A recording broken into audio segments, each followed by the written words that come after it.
Day 4 of reading the Bible in chronological order. The Tower of Babel. Now the whole world had one language and a common speech. As people moved eastward, they found a plain in Shinar and settled there. They said to each other, "Come, let's make bricks and bake them thoroughly." They used brick instead of stone and tar for mortar. Then they said, "Come, let us build ourselves a city with a tower that reaches to the heavens, so that we may make a name for ourselves. Otherwise we will be scattered over the face of the whole earth." But the Lord came down to see the city and the tower that the people were building. The Lord said, "If as one people speaking the same language they have begun to do this, then nothing they plan to do will be impossible for them. Come, let us go down and confuse their language, so that they will not understand each other." So the Lord scattered them from there over all the earth, and they stopped building the city. This is why it was called Babel, because there the Lord confused the language of the whole world. From there the Lord scattered them over the face of the whole earth. From Shem to Abram. This is the account of Shem's family line. 2 years after the flood, when Shem was 100 years old, he became the father of Arphaxad. And after he became the father of Arphaxad, Shem lived 500 years and had other sons and daughters. When Arphaxad had lived 35 years, he became the father of Shelah. And after he became the father of Shelah, Arphaxad lived 403 years and had other sons and daughters. When Shelah had lived 30 years, he became the father of Eber. And after he became the father of Eber, Shelah lived 403 years and had other sons and daughters. When Eber had lived 34 years, he became the father of Peleg. And after he became the father of Peleg, Eber lived 430 years and had other sons and daughters. When Peleg had lived 30 years, he became the father of Reu. And after he became the father of Reu, Peleg lived 209 years and had other sons and daughters. When Reu had lived 32 years, he became the father of Serug. And after he became the father of Serug, Reu lived 207 years and had other sons and daughters.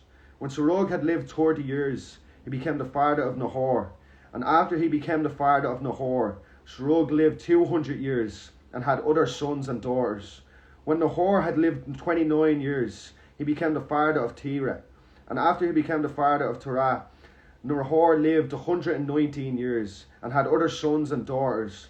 After Terah had lived 70 years, he became the father of Abram, Nahor, and Haran. 1 Chronicles 24 to 27. Shem, Arphaxad, Shelah, Eber, Peleg, Reu, Serug, Nahor, Terah, and Abram. Back to Genesis. Abram's family. This is the account of Terah's family line. Terah became the father of Abram, Nahor, and Haran. And Haran became the father of Lot. While his father Terah was still alive, Haran died in Ur of the Chaldeans, in the land of his birth. Abram and Nahor both married. The name of Abram's wife was Sarai, and the name of Nahor's wife was Milcah. She was the daughter of Haran, the father of both Milcah and Iscah. Now Sarai was childless because she was not able to conceive. Terah took his son Abram, his grandson Lot, son of Haran, and his daughter-in-law Sarai, the wife of his son Abram, and together they set out from Ur of the Chaldeans to go to Canaan. But when they came to Haran, they settled there. Terah lived 205 years, and he died in Haran. The call of Abram. Genesis 12. The Lord had said to Abram, "Go from your country, your people, and your father's house. Hold to the land I will show you. I will make you into a great nation, and I will bless you. I will make your name great, and you will be a blessing. I will bless those who bless you, and whoever curses you I will curse. And all peoples on earth will be blessed through you." So Abram went, as the Lord had told him, and Lot went with him.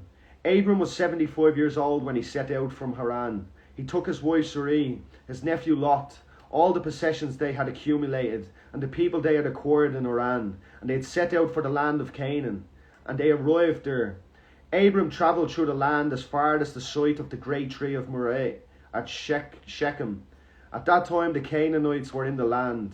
The Lord appeared to Abram and said, To your offspring I will give this land. So he built an altar there to the Lord, who had appeared to him.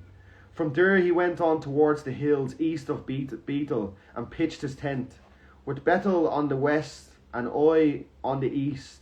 There he built an altar to the Lord, and called on the name of the Lord. Then Abram set out and continued toward the Negev. Abram in Egypt. Now there was a famine in the land, and Abram went down to Egypt to live there for a while, because the famine was severe. As he was about to enter Egypt, he said to his wife Sarai, I know what a beautiful woman you are. When the Egyptians see you, they will say, this is his wife. Then they will kill me, but let you live. Say you are my sister, so that I will be treated well for your sake, and my life will be spared because of you. When Abram came to Egypt, the Egyptians saw that Sarai was a beautiful woman, and when Pharaoh's officials saw her, they praised her to the Pharaoh, and she was taken into his palace. He treated Abram well for her sake, and Abram acquired sheep and cattle, male and female donkeys, male and female servants, and camels.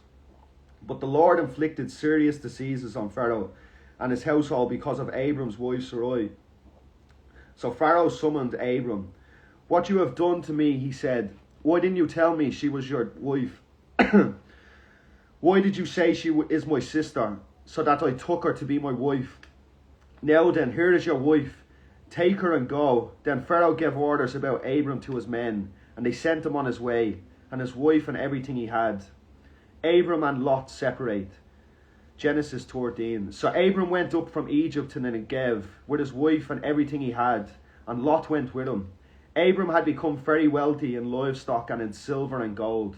From the Negev he went from place to place until he came to Bethel, to the place between Bethel and Ai, where his tent had been earlier, and where he had first built his altar. There Abram called on the name of the Lord. Now Lot, who was moving about with Abram, also had flocks and herds and tents, but the land could not support them while they stayed together, for their possessions were so great that they were not able to stay together. And quarreling arose between Abram's herders and Lot's. The Canaanites and the Perizzites were also living in the land at that time. So Abram said to Lot, let's not have any quarreling between you and me, or between your herders and mine, for we are close relatives. Is it not the whole land before you? Let's part company. If you go to the left, I'll go to the right. If you go to the right, I'll go to the left.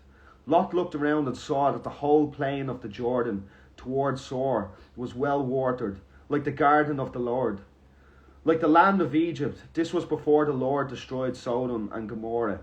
So Lot chose for himself the whole plain of the Jordan and set out toward the east. The two men parted company.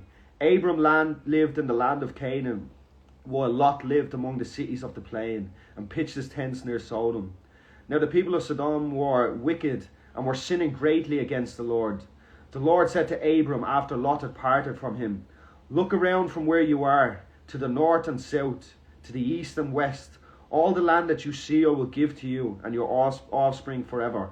I will make your offspring like dust of the earth, so that if anyone could count the dust, then your offspring could be counted. Go, walk through the length and breadth of the land, for I am giving it to you. So Abram went to live near the great trees of Mamre at Hebron, where he pitched his tents. There he built an altar to the Lord. That's day 4. God bless you all. I hope you have a great night.